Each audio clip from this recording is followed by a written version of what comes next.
Welcome to Have a Life Teaching, the podcast designed for educators who are dedicated to enhancing their teaching practice and creating a positive impact on their students' lives. In each episode, we'll dive deep into the world of education, exploring a wide range of topics related to curriculum, instruction, and assessment in K-12 schools. Together, we'll learn from the brightest minds in the education field. So if you're a passionate educator who's ready to take your teaching practice to the next level, join us as we explore the exciting world of education. My name is John Shimbari, signing in and saying, let's have a life teaching. Hello, everyone. Welcome to another episode of Have a Life Teaching. I'm really excited today to have a guest join us to talk about how we support our diverse students, particularly our LGBTQ students that are in our classrooms, why it's important for us to be allies. Now, I know that there's a lot of discussion about this in the public space at the moment, but these students are part of our community, just like any other student is part of our community, but yet they will probably have unique needs, unique wants. And how can we as educators ensure that our classrooms are inclusive spaces for all of our students by personalizing the learning experience for each of our students? So with that in mind, I'm really excited that I'm being joined by Tricia Friedman. Tricia is a consultant and director of learning and strategy with the Shifting Schools Consulting Group. She was also in the Peace Corps. She's lived around the world. She's currently joining us from Canada, even though she proudly hails from New Jersey, my home state. Just a little plug there. And like I said, really glad to have her here. She is also the host of a podcast on how to support our LGBTQ students and the host, or I should say the facilitator, of a newsletter that comes out about how to support this population of students. And that newsletter is called Be a Better Ally. So Tricia, thank you so much for joining us today. Oh, John, always a pleasure to speak with somebody who's also from New Jersey. And again, I appreciate you wanting to have this conversation because I think it's one, as you said, is sometimes framed as a hot discussion. And I think actually it's just one where there's a lot of misinformation and we need to have more conversations that are steeped in research and reality. So thanks for the invitation. I appreciate that. And we will definitely get into some of that. I don't know how much we're going to get into in a half an hour, but hopefully folks listening in, teachers, administrators, will hear that research and understand again how we could better support students in this demographic. So Tricia, tell us a little bit about who you are in education and how did the support of LGBTQ students become an area of interest for you?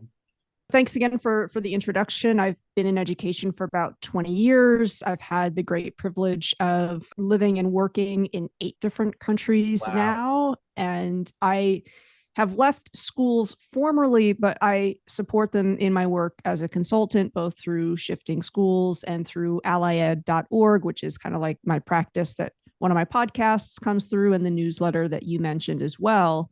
And I think as a queer person myself, it was maybe about 8 years ago. I've done a lot of keynotes. It's been an honor to be able to present and lead workshops. And I had thought about, never actually talked about my experience as a queer educator as part of a keynote before. And I thought it is a unique perspective and it's not one that I see discussed. And it also had me reflecting on how it's not something that I had ever been asked about by a school leader or by colleagues. And when you work in international education, you go through this pretty extensive interview process. And as you're a more established educator, it's not just about you getting the job, but also you recognizing that you're kind of an asset to the school and wanting to find what's referred to as a quote unquote best fit. And so I would often ask about, tell me more about how your school, how inclusive it is. Is it going to be problematic for me, for your parent caretaker community? And there was one interview that I was in where the then principal kind of almost got almost offended and shocked and said, it's it was like 2011. It's 2011. Of course not. That's not what's happening here. And then I was working at the school and realizing actually it is an issue here. And I thought, wow, he really thinks that it's not. But also I was asking a cis straight man about the LGBTQ experience here. And it just had me thinking about how often schools will report to say, everyone's welcome, bring your whole self to the school, we're a family, we're a community, yada yada yada. And there's not actually much that's been done to dig into that, to actually find out who does feel like they really belong here and who goes through the school day never hearing about someone that they connect with, never ever seeing the acronym in any of the documents. Again, I think it was just sort of this noticing of how dangerous the absence and the silence was, and how often we will presume belonging or safety. That makes total sense to me because, Tricia, I do some work as a consultant as well around school culture and climate. And I'll go in as a representative of this particular organization and we'll conduct climate survey studies. And we use those survey results to then plan a 3-year action step, if you will, to improve the school culture and climate in schools. And to your point, I think a lot of schools in this work are surprised that while overall, in most cases, the schools where at least I've done these surveys with folks, there is a sense of pride in the community. And for the most part, students are enjoying their experiences in these schools. These are largely schools in New Jersey, suburban type schools. But yet the one area that always seems to come back is how disassociated the LGBTQ community is within these schools. So even though overall the statistics would suggest that students are having a positive experience, we both know that the average masks the details. And this population, even more so than, say, students who come from traditionally underserved or minority populations, are feeling in some ways even more disassociated in these schools than those populations of students. So, I mean, that's one reason why I think we should be talking about how to make the experience better in schools for our queer students. But obviously you have a personal stake in this and a professional one. What would you say would be some of the reasons why we should care that this population of students feels disaffected? I mean, I think at the bare minimum, I think it would be difficult to come across an educator or a school where you are not hearing language like safety is the top priority, number one. And then, of course, we have a lot of neuroscience that shows us deep learning can only happen when folks feel secure and safe. Like there's just compelling, overwhelming evidence of that. So if I really believe that the safety of my students matters, and if I understand learners are going to learn better when they feel safe and secure, I am going to be a better educator. And there's also compelling research that shows LGBTQ inclusive education doesn't only benefit LGBTQ identifying students, it actually benefits everyone. This is about your whole school community. And then I also think it's the reality that the longer that I was in education, I came to really deeply understand. I don't teach content. I teach complex, creative, compassionate human beings. And when I lead with that, when I am building relationships, when my students feel like they can belong, when my students feel like they can come to me and let me know an issue they have or a question, or they can tell me, oh, I am struggling with something, we're going to be able to do a better job as a teacher learner dynamic. So I think at the core, when we're thinking about what we do, nothing's more critical than belonging and safety. And schools have had so much silence around this for so long. And you mentioned earlier, yes, the LGBTQ plus population there's a lot of research out there about how they are at risk. And I kind of often will work with school leaders on, but what are they at risk from? It's not just because of their identity that they're at risk. They're at risk from bullying. They're at risk from hate speech. And it's not that oh gosh, well, they're just going to hear some harmful things. Hate speech and bullying, again, lead to suicidal ideation, to self harm. There are real dramatic consequences. And again, we are living and learning in a world where this is happening in person and in virtual spaces as well. And I sort of think, if you really believe in the safety of your community, how can you ignore that? And again, when we're talking about at risk, why is the bullying happening? It's a lack of awareness, it's a lack of education. So again, I think it comes back to that baseline responsibility of, if we believe that everybody deserves the right to learn and will do so better in a space where they're safe, you have got to address this issue. And overwhelmingly, this is a global issue where hate speech is on the rise. Again, I think if this is not a pressing concern for you, what you are saying is that you do not believe in the safety of your students. Exactly. And like you said, it's on the rise. And you would know better than me, Tricia, but I think there's this, I don't know what the exact statistic is, but I think the statistics do show that queer students are much more likely to consider suicide than even other teens, even though we even see teens who do not identify as being part of this community being negatively impacted by online bullying. And that's the whole other aspect of bullying too in schools. It's not even just the bullying that's going on in the school, but how school leaders can address bullying that starts online and then makes its way into the school community. Yeah, that's right. And again, it's that statistic is there. The CDC actually has great research around this in addressing. We do have a mental health crisis for young folks, and they go into how, yes, we have a greater risk, and that greater risk is there because of the bullying. And so again, I think it's coming back to, what am I doing to understand what my LGBTQ plus students are experiencing? And also the CDC research, and John, I'll share that with you if you want to include it in the show notes. I will. It talks about how that affects your whole school community. So I always caution school leaders, like, please do not see this as an isolated community that's being impacted. This is your entire school community. I think that's an important message to be thinking about. And just, yes, I think sometimes people will say, oh, online bullying, who cares about that? Again, compelling research that shows that has real serious consequences. So having that conversation around the online experience and what we can do to help combat mis and disinformation and help students and help the parents and caretakers in your community have healthier dialogues online is so crucial.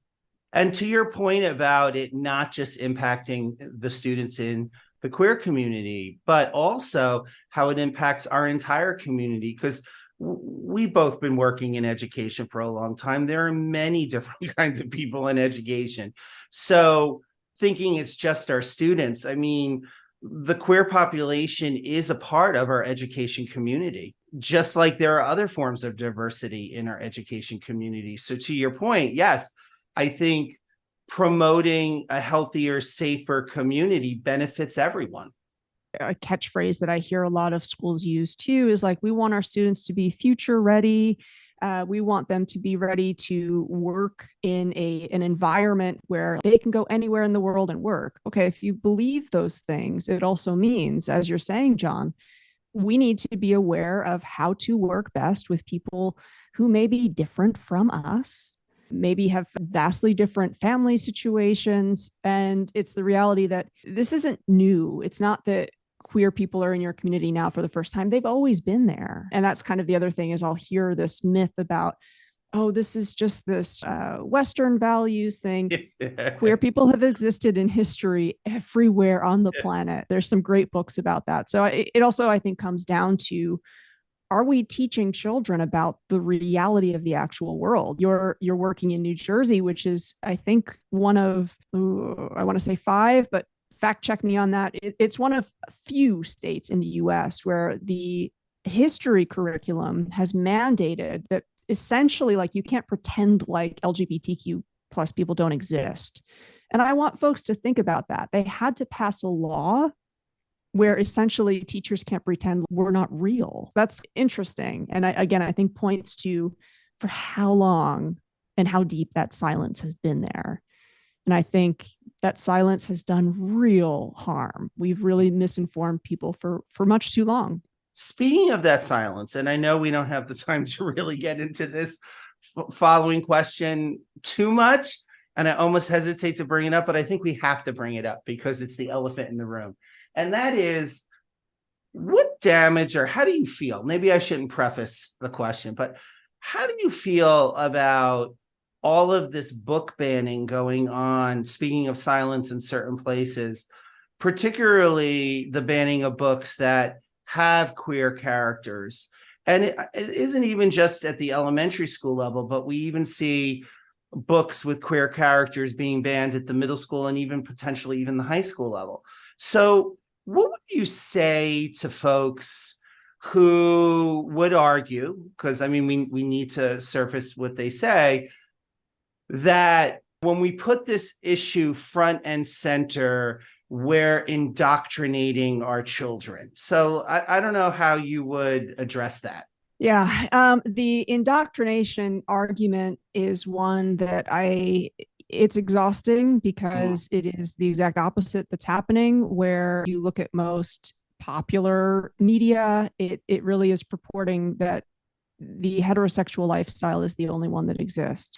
And the folks who are doing that indoctrination are literally wanting to lie about the world and say that this group of people doesn't exist. They literally want to erase the books, as you were saying.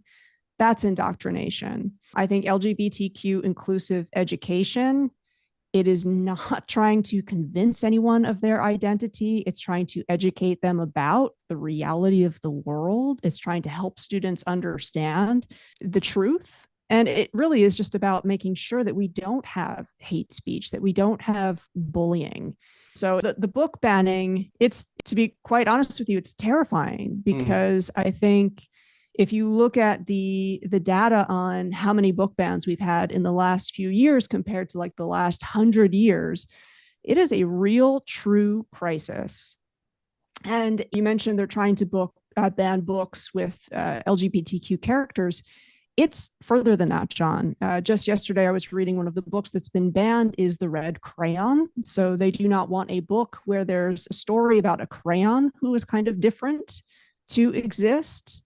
And I think it's what is so terrifying about that story. There's a children's book about two gay penguins. It's based on a real story. That's one that is often also attempted to be banned. And again, it's just sort of what are these bans trying to actually do? You're trying to erase people from existence. And what is that connected to, historically speaking?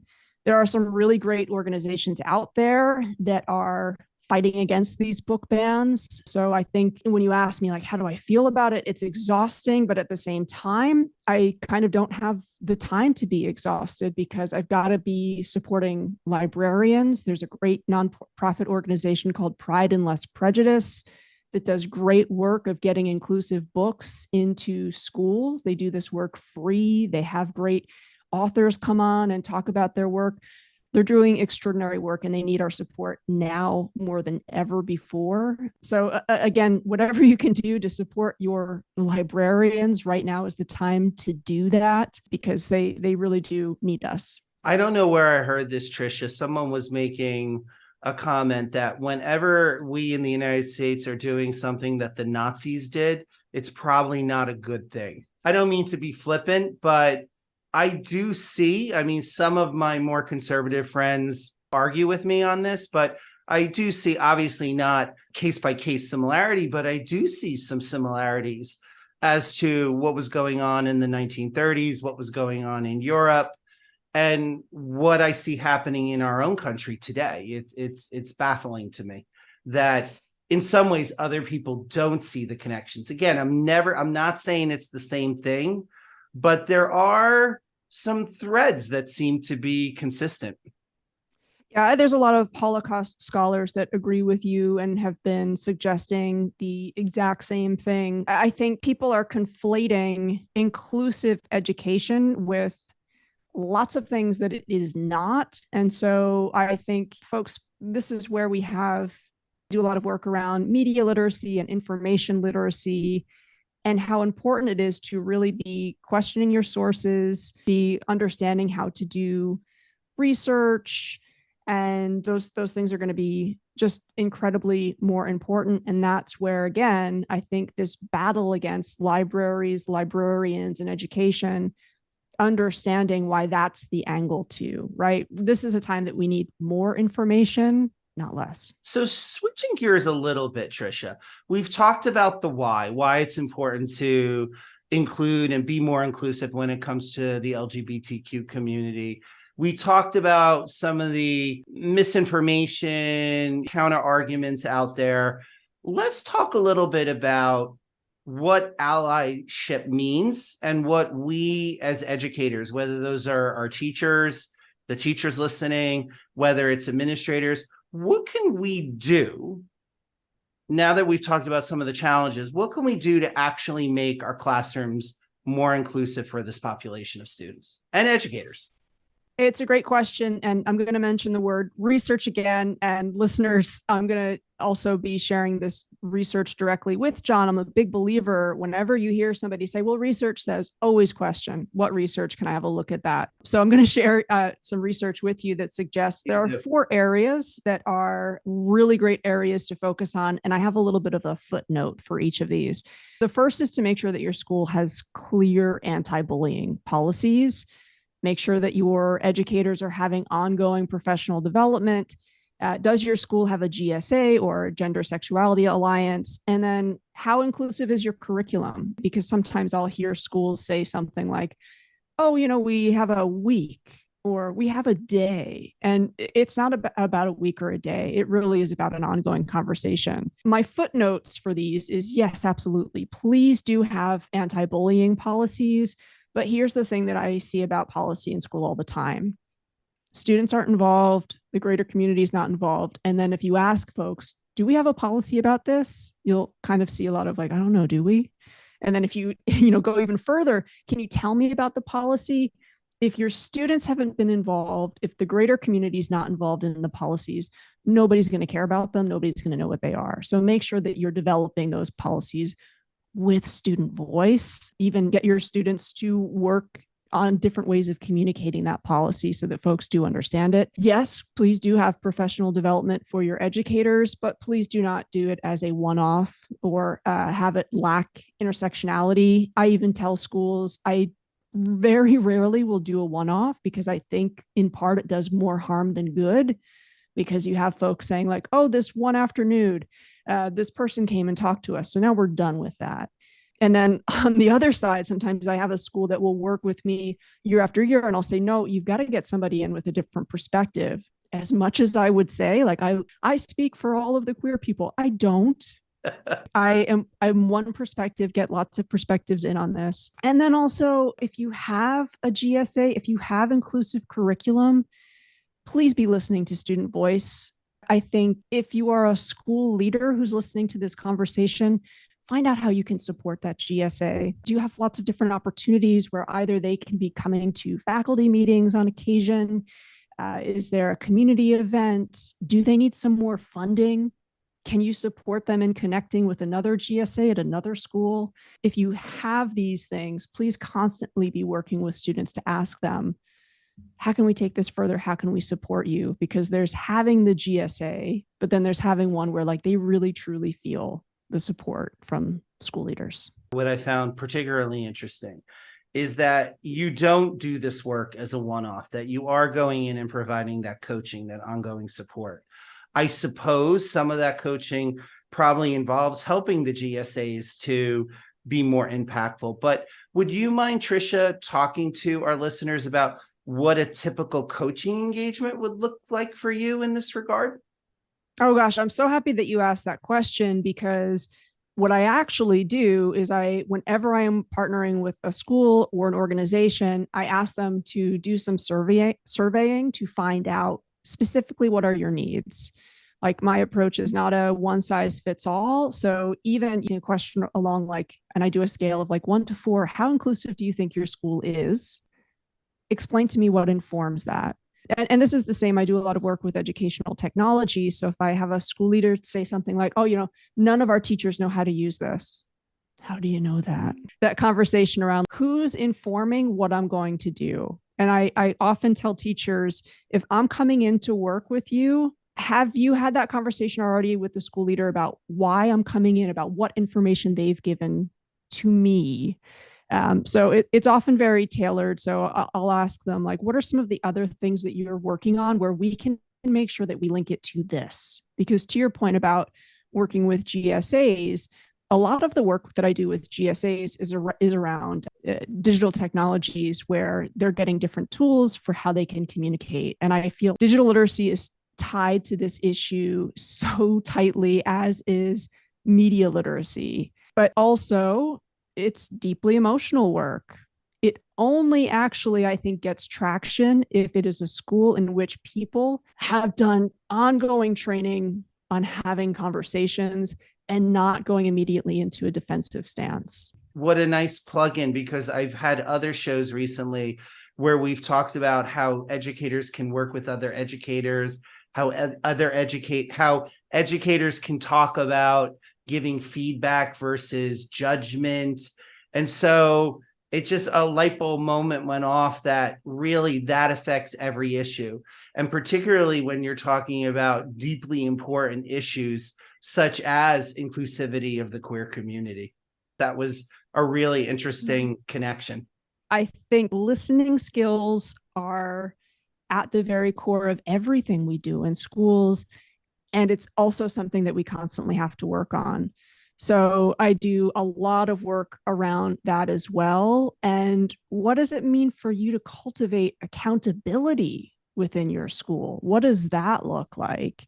And are you having those team conversations where people can, because I think conflict is important for our teams. Like, I think, and for our personal lives as well. If you can't have generative conflict, you're not going to have a lot of growth. So I think also looking at, like, how can we have conversations where people can disagree?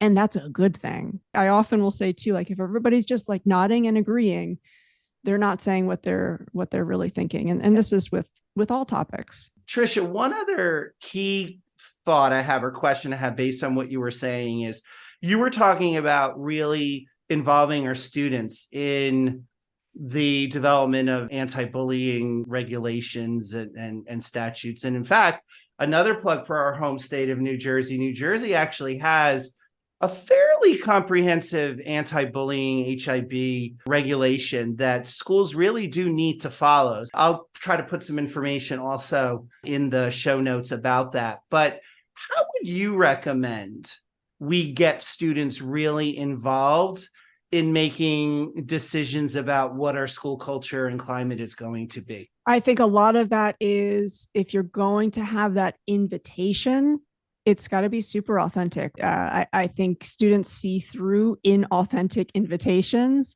So if you're going to invite them to come and share with you, it's got to be they can share their feedback and their thoughts and their ideas for how they're going to contribute in lots of different ways.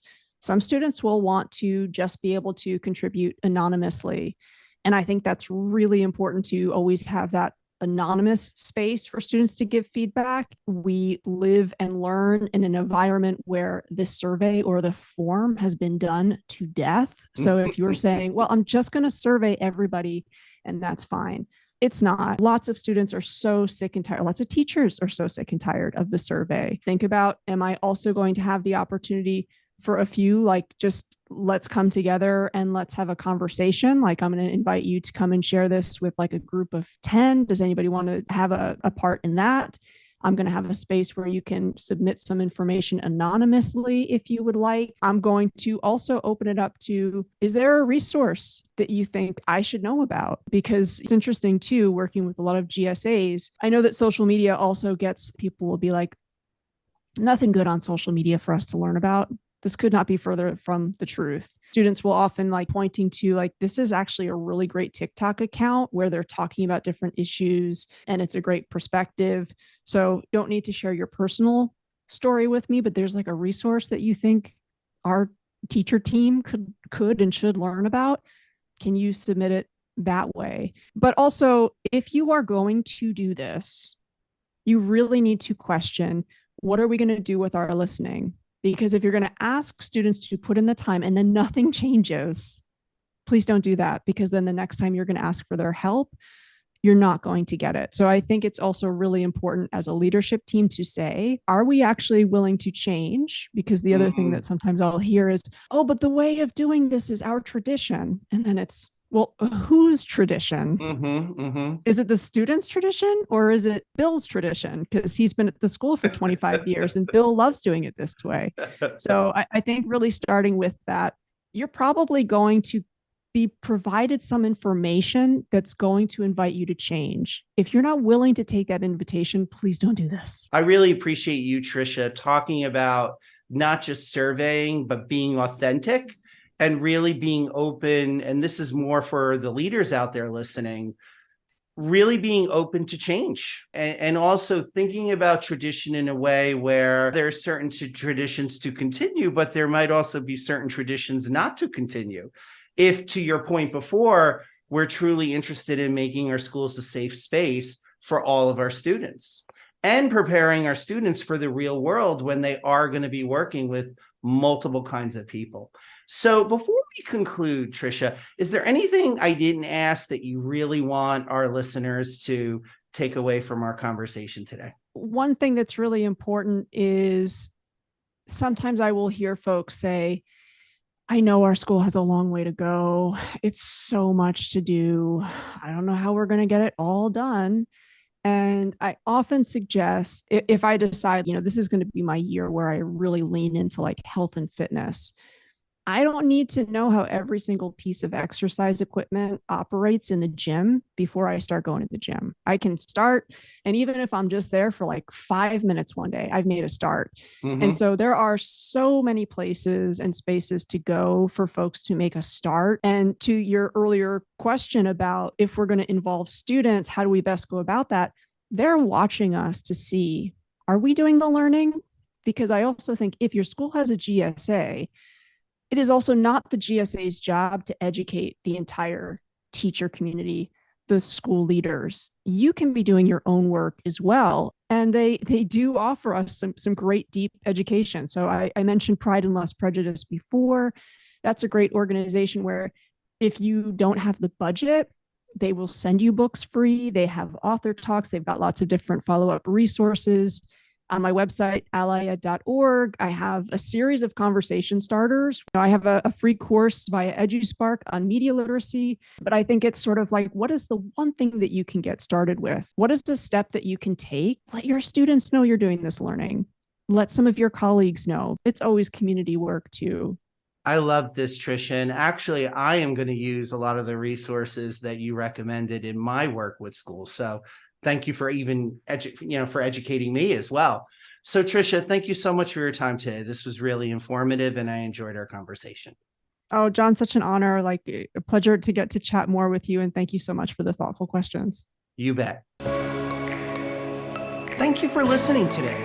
I hope you got some great tips that you can bring back into your teaching. Remember, have a life teaching without sacrificing your own. Also, don't forget to subscribe and be well.